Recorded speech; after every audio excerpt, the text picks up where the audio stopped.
नमस्कार, शाम के 7 बजने को हैं। आप देख रहे हैं आज तक। आपके साथ मैं हूं चित्रा त्रिपाठी। देश तक शाम 7 न्यूज बुलेटिन आप देख रहे हैं आज तक पर। और इस वक्त की बड़ी खबर के साथ इस बुलेटिन की शुरुआत हम करने जा रहे हैं। राहत भरी यह खबर सामने आ रही है और वो ये है कि गृह मंत्रालय ने लॉकडाउन के दौरान देश के अलग अलग हिस्सों में फंसे लाखों लोगों की घर वापसी के लिए दिशा निर्देश जारी कर दिए हैं। जो लोग इधर उधर अलग अलग राज्यों में फंसे हुए हैं, अपने घर वापस जाना चाहते हैं, उन प्रवासी मजदूरों के लिए, छात्रों के लिए गृह मंत्रालय की ओर से अब गाइडलाइन जारी की गई है। गृह मंत्रालय की गाइडलाइन के मुताबिक शर्तों के साथ फंसे लोग अपने अपने गृह राज्यों को लौट सकते हैं। इस फैसले से प्रवासी मजदूरों, छात्रों और सैलानियों को बड़ा फायदा होगा। लॉकडाउन में फंसे प्रवासी मजदूर, छात्र, तीर्थयात्री, सैलानी अब अपने राज्य वापस जा सकेंगे। हालांकि इसके लिए राज्य की सहमति की जरूरत होगी। गृह मंत्रालय की ओर से जारी किए गए दिशा निर्देश के अनुसार दूसरे राज्यों में जाने की इजाजत सिर्फ बसों के माध्यम से ही होगी और घर पहुंचने के बाद उन्हें क्वारंटाइन में रहना होगा। मंजीत नेगी हमारे संवाददाता जुड़ चुके हैं ज्यादा जानकारी के साथ। मंजीत, राहत भरी ये बड़ी खबर अब जबकि 3 तारीख को 40 दिन का ये लॉकडाउन खत्म होने वाला है, उसके ठीक पहले मजदूरों को, छात्रों को बड़ी राहत दी गई है सरकार की ओर से।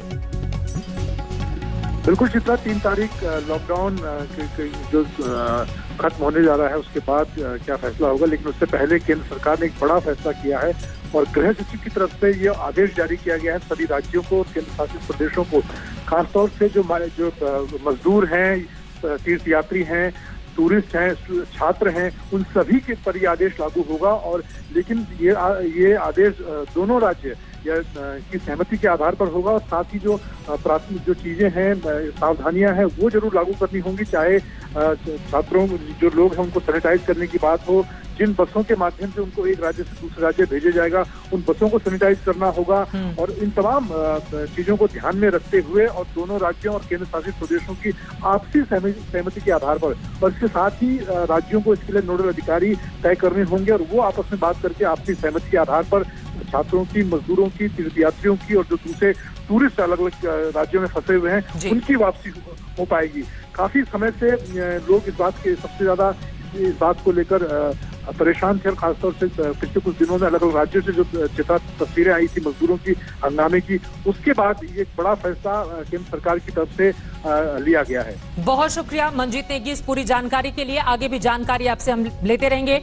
नोडल अफसर की नियुक्ति की जाएगी ताकि वो पूरे मामले पर नजर रखें। राज्य अपने यहाँ नोडल अफसर नियुक्त करेंगे। ये गाइडलाइंस में सामने निकल कर आया है। कुल मिलाकर मजदूर जिस तरह से लाखों की तादाद में अलग अलग राज्यों में फंसे हुए हैं, उनके लिए जो छात्र इधर उधर भटक रहे हैं, वो अपने घर वापस जाना चाहते हैं, खासतौर से कोटा से राजस्थान की जो तस्वीरें सामने आई थी, उन सभी को बड़ी राहत सरकार की ओर से दी गई है।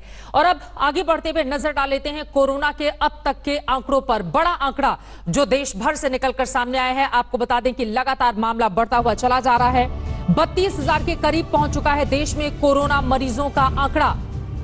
31,787 केस देश भर में अब तक सामने आ चुके हैं, यानी कि धीरे धीरे करके ये 32,000 की ओर आगे की ओर बढ़ता हुआ 1,008 मरीजों की अब तक कोरोना से जान भी जा चुकी है। देश भर का ये पूरा का पूरा आंकड़ा है। कोरोना से हालांकि 7,797 यानी कि तकरीबन 8,000 मरीज ठीक भी हुए हैं।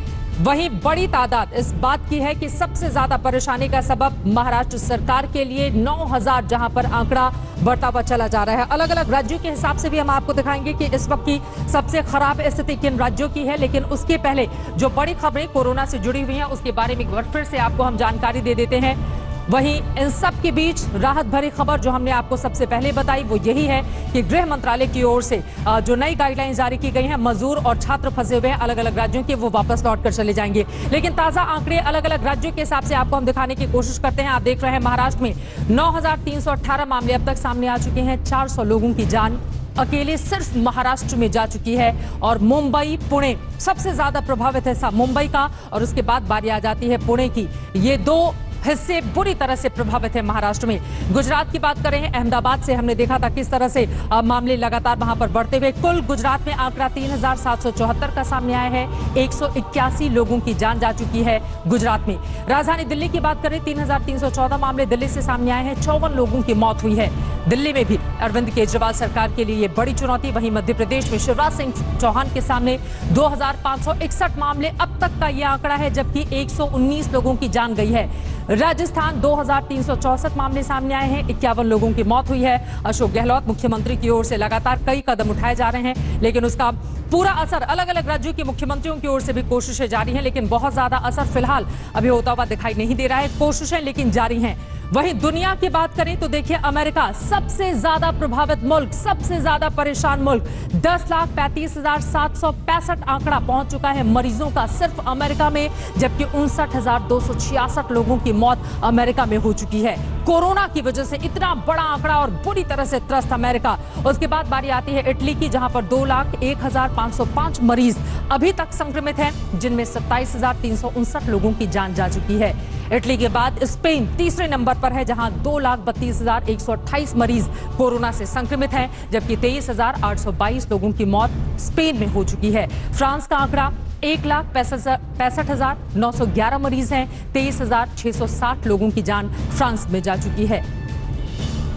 और इसके बाद ब्रिटेन, 1,61,145 मरीज ब्रिटेन में हैं, जबकि मौत का आंकड़ा वहां पर भी 21,678 को क्रॉस कर चुका है। ये टॉप 5 बड़ी खबरें जो दुनिया भर की हैं वो हमने आपके सामने रखी और इसके जरिए दरअसल हम आपको ये बताने की कोशिश कर रहे हैं कि दुनिया भर में इस वक्त कोरोना ने कैसे त्राही मचा कर रखी हुई है, और इसी वजह से लगातार सतर्कता बरतने की अपील आप सभी से की जा रही है, चाहे वो केंद्र सरकार हो या फिर राज्य सरकार हो। फिलहाल आगे बढ़ते हुए हम आपको दिखा देते हैं कि पिछले 3 दिनों में भारत और दुनिया में कोरोना के केस कितने बढ़े हैं। ये आंकड़े हमें डेटा इंटेलिजेंस यूनिट की ओर से हमें दिए गए हैं और ये हम आंकड़े आपके सामने रख रहे हैं। देखिए, दुनिया भर का आंकड़ा क्या कहता है और हिंदुस्तान का आंकड़ा क्या कहता है। अभी तक भारत में 31,000 से ऊपर मामले जा चुके हैं। 3 दिन में 5,000 नए केस सामने आए हैं। ये हमारे लिए परेशानी का सबब, क्योंकि इस आंकड़े का कम होना बहुत जरूरी है। 28 से 29 अप्रैल तक 1,897 नए केस सामने आए हैं, जो हम हिंदुस्तान के आंकड़े दिखा रहे हैं। वहीं अगर दुनिया भर की बात करें तो यहाँ पर देखिए, अब दुनिया का आंकड़ा क्या कहता है।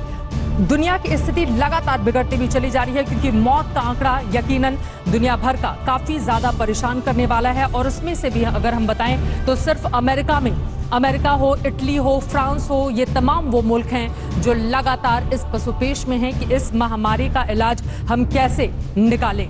डेटा इंटेलिजेंस यूनिट की ओर से जो आंकड़े हमारे सामने रखे गए हैं वो हमने आपको बताया। 31,000 से ऊपर अब तक का हिंदुस्तान का आंकड़ा जा चुका है। एक और गौर करने वाली बात हम आपको बताने जा रहे हैं, और ये जो आंकड़े हैं वो भी आपके लिए जानना बेहद महत्वपूर्ण है। भारत का ये आंकड़ा, जहां पर 9 राज्यों में 10 दिनों के भीतर ही कोरोना मामलों में करीब 40% की बढ़ोतरी देखी गई है, वो आंकड़ा भी हम आपको दिखा रहे हैं। देखिए, अलग अलग राज्यों के हिसाब से हमने आपको बता दिया है, लेकिन अभी DIU का आंकड़ा 27 अप्रैल तक के ये आंकड़े हैं जो हम आपके सामने रख रहे हैं। महाराष्ट्र में बीते 10 दिन में केस किस तरह से बढ़ते हुए चले गए हैं, हिंदुस्तान के इस मैप के जरिए भी आप समझ सकते हैं कि सबसे ज्यादा प्रभावित ये पूरा का पूरा हिस्सा, और इसको कैसे कम किया जाए यही चुनौती इस वक्त सबके सामने है। सबसे ज्यादा परेशान महाराष्ट्र, जहां पर आप देख रहे हैं 60% तक 27 अप्रैल तक के ये आंकड़े लगातार बढ़ता हुआ। गुजरात में देखिए 72% तक जा पहुंचा है। राजस्थान, दिल्ली, मध्य प्रदेश, आंध्र प्रदेश, बिहार, पश्चिम बंगाल और उत्तर प्रदेश भी लगातार इससे परेशान है। दरअसल इन आंकड़ों के जरिए हम आपको ये बताने की कोशिश कर रहे हैं कि भारत का 9 राज्यों का ये आंकड़ा, जहां पर बीते 10 दिनों के भीतर ही कोरोना मामलों में करीब 40% की बढ़ोतरी हो गई है, और इनमें भी सबसे ज्यादा परेशान महाराष्ट्र, जहां पर कोशिशें लगातार की जा रही हैं, लेकिन अब तक सफलता नहीं मिल पा रही है। और अब आगे बढ़ते हुए कुछ और महत्वपूर्ण जानकारी जो कोरोना से जुड़ी हुई है, क्योंकि अलग अलग राज्य सरकारों की ओर से लगातार कड़े और बड़े फैसले लिए जा रहे हैं, लेकिन उसका कुछ बहुत ज्यादा बड़ा फायदा अब तक मिलता हुआ दिखाई नहीं दे रहा है। लेकिन कोशिशें लगातार जारी हैं, क्योंकि कोरोना को हराना है, देश को बचाना है। इसी हिस्से को आगे बढ़ाते हुए बात हरियाणा सरकार के एक बेहद अहम फैसले की, जिसके बाद कोहराम मच गया, उसकी जानकारी आपको देते हैं। हरियाणा सरकार ने राज्य की सीमा सील कर दी है, और इसके साथ ही दिल्ली आने वाले हजारों लोग परेशान हो गए हैं। दिल्ली में भी फल सब्जी की सप्लाई पर असर पड़ सकता है, और इसको लेकर पॉलिटिक्स भी लगातार जारी है। Ghaziabad border lock, Noida border lock, Gurugram border lock, अब फरीदाबाद बॉर्डर भी लॉक और सोनीपत बॉर्डर भी लॉक। मतलब दिल्ली की सीलबंदी पूरी।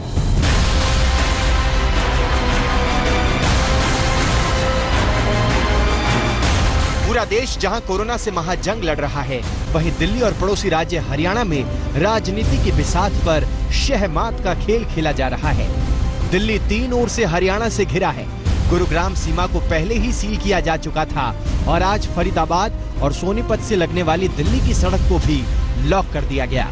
जी हां, हरियाणा के मनोहर लाल सरकार ने तत्काल प्रभाव से दिल्ली वालों के लिए फरीदाबाद में घुसने पर रोक लगा दी।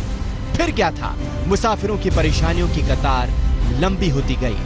आप देख सकते हैं कि बाकायदा फरीदाबाद पुलिस अनाउंसमेंट भी कर रही है कि 12 बज चुके हैं, अब कोई भी शख्स फरीदाबाद के अंदर अब न जा सकता है और न फरीदाबाद से बाहर आ सकता है। फरीदाबाद में अभी तक 46 कोरोना के मामले सामने आए, जिनमें से 40 सही हो गए और 6 अभी भी अस्पताल में इलाज करा रहे हैं। यहाँ तक कि मीडिया कर्मियों को भी अब फरीदाबाद में घुसने से रोक दिया गया। हरियाणा सरकार ने ये जता दिया है कि राज्य में कोरोना संक्रमण के फैलने में दिल्ली की हिस्सेदारी सबसे ज्यादा है, लिहाजा नए आदेश की लंबी लिस्ट जारी हो गई। आज दोपहर 12 बजे से दिल्ली से फरीदाबाद में एंट्री पर पूरा प्रतिबंध लागू। डॉक्टर, बैंक कर्मी, पुलिस वालों पर भी पाबंदी। सिर्फ केंद्र सरकार की तरफ से जारी पास को ही मान्यता मिलेगी और मरीज के साथ एम्बुलेंस को फरीदाबाद में घुसने की इजाजत होगी। अब जो हमारा आंकड़ा बढ़ रहा है वो दिल्ली की वजह से, दिल्ली में क्योंकि कोरोना बहुत हद तक फैल गया। जो बॉर्डर पे सोनीपत हैं या गुड़गांव हैं, जो बिल्कुल बॉर्डर पे लोग रहते हैं, तो एनसीआर में जैसे लोग आते जाते हैं काफ़ी, बहुत सारे लोग ऐसे दिल्ली में काम करते हैं, वहाँ रहते हैं, जो यहाँ पे रहते हैं वहाँ पे काम करते हैं, तो वाइस वर्सा है। दिल्ली से लगने वाले सिंधु बॉर्डर से भी हरियाणा में नहीं होगी सरकारी और गैर सरकारी कर्मचारियों की एंट्री। इस हाईवे से सोनीपत से होकर पंजाब, हिमाचल, जम्मू कश्मीर और उत्तराखंड जाने वालों को बिना परमिशन की एंट्री नहीं मिलेगी। इतना ही नहीं, हरियाणा सरकार के फैसले से दिल्ली में भी फल सब्जी की सप्लाई पर असर पड़ सकता है। जी हां, और असर कोरोना काल में राज्यों के आपसी रिश्तों पर भी पड़ रहा है। सोनीपत से पवन राठी और दिल्ली से पुनीत शर्मा के साथ सचिन गौड़, फरीदाबाद, आज तक। और इन सब के बीच इधर राजधानी दिल्ली में कोरोना संक्रमित मरीजों की संख्या बढ़कर अब 3300 से ज्यादा हो गई है।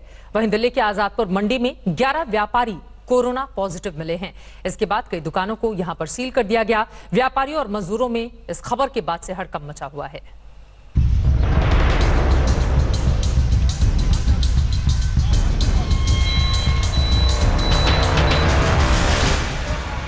एशिया की सबसे बड़ी मंडी आजादपुर में हड़कंप मचा है।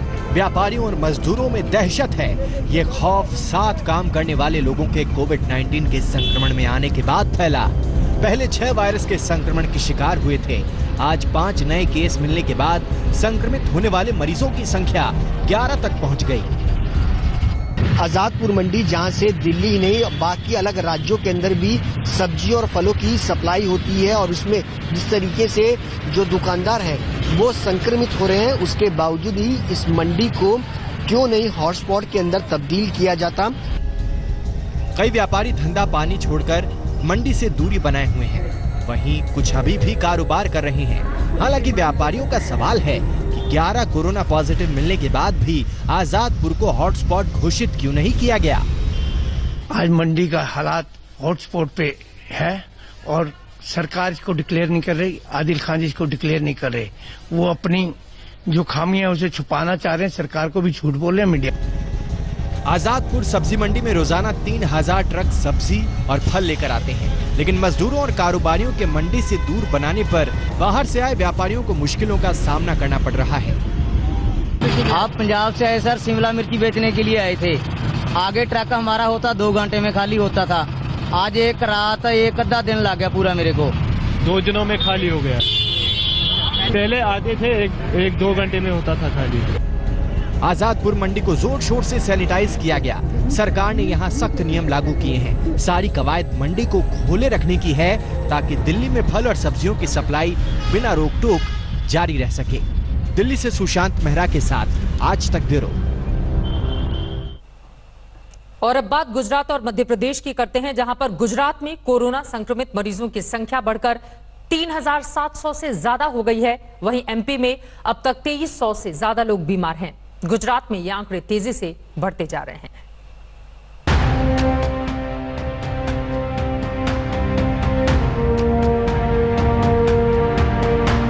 कोरोना की रफ्तार भले ही भारत में धीमी पड़ी है, लेकिन गुजरात में कोविड-19 की तेज चाल जारी है। करीब 4,500 मामलों के साथ गुजरात देश में दूसरे नंबर पर डटा हुआ है। लेकिन परेशानी गुजरात के सबसे बड़े शहर अहमदाबाद को लेकर ज्यादा है। गुजरात में अकेले अहमदाबाद में ही 2,500 से ज्यादा पॉजिटिव केस हो चुके हैं, जबकि शाम 5 बजे तक गुजरात की कुल 181 मौत में से 128 अहमदाबाद में ही हो चुकी है। चिंता यहीं खत्म नहीं होती, क्योंकि शहर के सिविल अस्पताल में जिन कोरोना मरीजों का इलाज हो रहा है, वहां से निकले कचरे को नष्ट करना भी एक बड़ी चुनौती बनती जा रही है। सवाल हर रोज 800 किलो से भी ज्यादा निकलने वाले PPE kit, mask, disposable dish प्लास, इंजेक्शन और कॉटन वाले कचरे का है।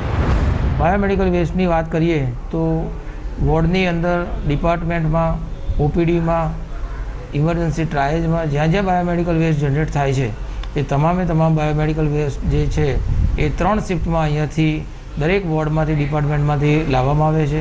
એના માટે અમારી એક ડેડિકેટેડ ટીમ છે। गुजरात से सटे मध्य प्रदेश में भी हालात बहुत अच्छे नहीं हैं। मध्य प्रदेश में कोरोना मरीजों का कुल आंकड़ा 2350 से ज्यादा हो चुका है, लेकिन राज्य के सबसे बड़े शहर इंदौर में तो कोरोना मानो आउट ऑफ कंट्रोल हो चुका है। पिछले 24 घंटे में इंदौर में 94 नए मामले सामने आ चुके हैं और मरीजों का आंकड़ा 1466 तक जा पहुंचा है। बुधवार शाम 5 बजे तक एमपी में 120 लोगों की मौत हुई थी, जिसमें इंदौर की हिस्सेदारी 65 है। कल जो सैंपल आए थे वो करीब 643 सैंपल हमारे द्वारा लगाए गए थे, जिनमें से 94 पॉजिटिव आए हैं और उसमें से 550 की संख्या में निगेटिव आए हैं। कुल मिलाकर अभी तक हम लोग 7,355 सैंपल्स लगा चुके हैं और अभी तक की जो पॉजिटिव आज की तारीख में वो 1466 संख्या है। इंदौर के साथ एक और दिक्कत ये है कि शहर में स्वस्थ होने वाले मरीजों की तादाद राष्ट्रीय औसत के मुकाबले काफी कम है, जो एक बड़ी चिंता है। इंदौर से धर्मेंद्र और अहमदाबाद से गोपी खांघर के साथ आज तक ब्यूरो। और अब बात कोटा में फंसे बिहार के छात्रों की कर लेते हैं। कोटा में बिहार के फंसे छात्रों को वापस लाने की मांग फिर से तेज हो गई है। अब इस मामले में बीजेपी सांसद रामकृपाल यादव ने भी नीतीश से फैसला बदलने का आग्रह किया है। वहीं जेडीयू ने गेंद केंद्र सरकार के पाले में फेंक दिया है। गृह मंत्रालय की अब तो गाइडलाइंस भी आ चुकी है कि अगर राज्य आपस में सहमत हो तो फिर छात्र, मजदूर या जो लोग भी फंसे हुए हैं वो अपने अपने गृह राज्य वापस जा सकते हैं। देखिए,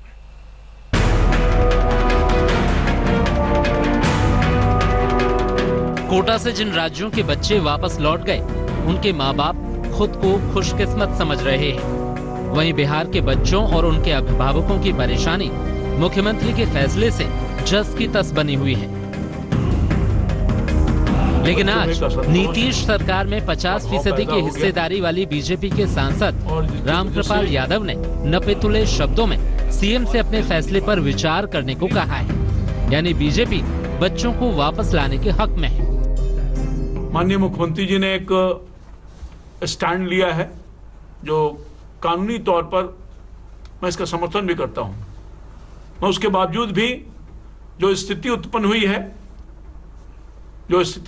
है उसको भी नजरअंदाज नहीं किया सकता है और अभिभावक की जो मांग है, बच्चों की भी मांग है, उसको इग्नोर नहीं किया सकता है।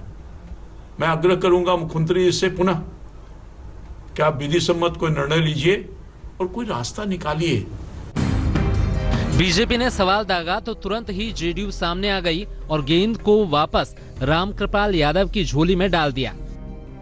ये तो निश्चित तौर पर नीतीश कुमार जी ने कहा है, गाइडलाइंस में जब तक संशोधन नहीं होगा तब तक लाया जाना जब संभव नहीं है, तो केंद्र सरकार से रामकृपाल यादव जी को ये मांग करनी चाहिए कि इन गाइडलाइंस में संशोधन हो, और मुझे लगता है तभी इस तरह की बातों का कोई औचित्य है।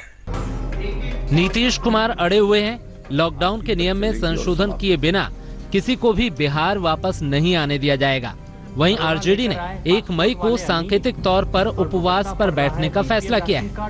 तेजस्वी यादव ने लिखा है कि असंवेदनशील, निकम्मी और क्रूर बिहार सरकार की प्रशासनिक विफलता के कारण 25 लाख अप्रवासी बिहारवासी बाहर फंसे हैं। 35 दिन बाद भी उन्हें वापस बुलाने के लिए कोई योजना नहीं बनाई गई है। इस गूंगी, अंधी और बहरी सरकार के कान खोलने के लिए हम सांकेतिक विरोध प्रदर्शन करेंगे।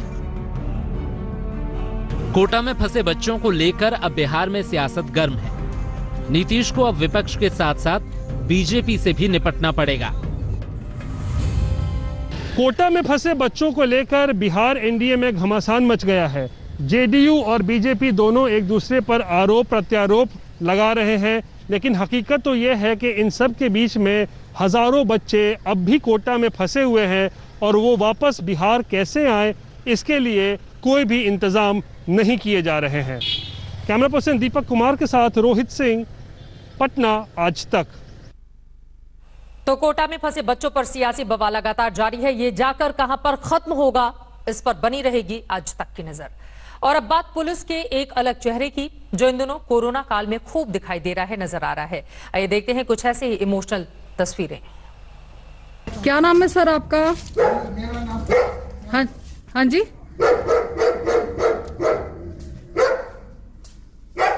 मेरा नाम करण पुरी है। मैं अकेला रहता हूँ, सीनियर सिटीजन हूँ। सुन, लिख लो। Happy birthday to you, happy birthday to you, happy birthday happy birthday to you. लो सर, केक काटिए। अब मैं आपको क्या ऑफर करूँ? सोशल मीडिया पर वायरल हो रहा ये वीडियो पंचकुला का है। नीली टी शर्ट में नजर आ रहे ये शख्स हैं रिटायर्ड कर्नल करण पुरी। रिटायर्ड कर्नल करण पुरी पंचकुला में अकेले रहते हैं, लेकिन पंचकुला पुलिस को जन्मदिन की जानकारी मिली तो वो केक सहित सीनियर सिटीजन करण पुरी के दरवाजे पर पहुंच गई। जैसे ही पुलिस की टीम ने हैप्पी बर्थडे गाना शुरू किया, वो भावुक हो गए। भावना के ज्वार में रिटायर्ड कर्नल की आंखें भी भर आई और वो किनारे जाकर रो पड़े। थोड़ी देर बाद जब भावनाओं का गुबार थमा तो रिटायर्ड कर्नल साहब पुलिसकर्मियों के बीच आए, बाकायदा स्पेशल बर्थडे कैप लगाया और केक काटा।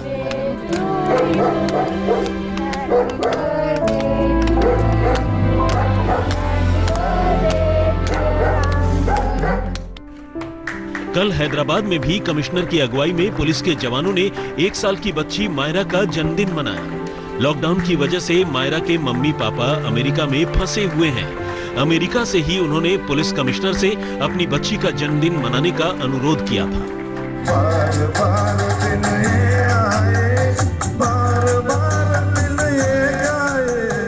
एक दूसरी इमोशनल तस्वीर भी हैदराबाद से ही आई है। 4 अप्रैल को हैदराबाद की कुट्टी पॉल का 60वां जन्मदिन था। उनके बेटे अल्फ्रेड अशर पॉल ने अमेरिका के डेनवर से मलकानगिरी की डीसीपी रक्षिता मूर्ति से मां का जन्मदिन मनाने का अनुरोध किया था।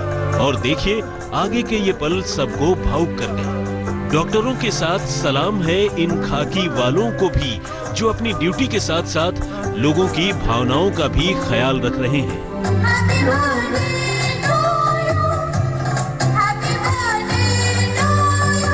आज तक ब्यूरो। नमस्कार, मैं हूं अंजना ओम कश्यप। हमें उम्मीद है ये वीडियो आपको पसंद आया होगा। लेटेस्ट खबरों के लिए यूं ही देखते रहिए आज तक, और इस वीडियो के पसंद आने पर लाइक, शेयर एंड सब्सक्राइब करना ना भूलें।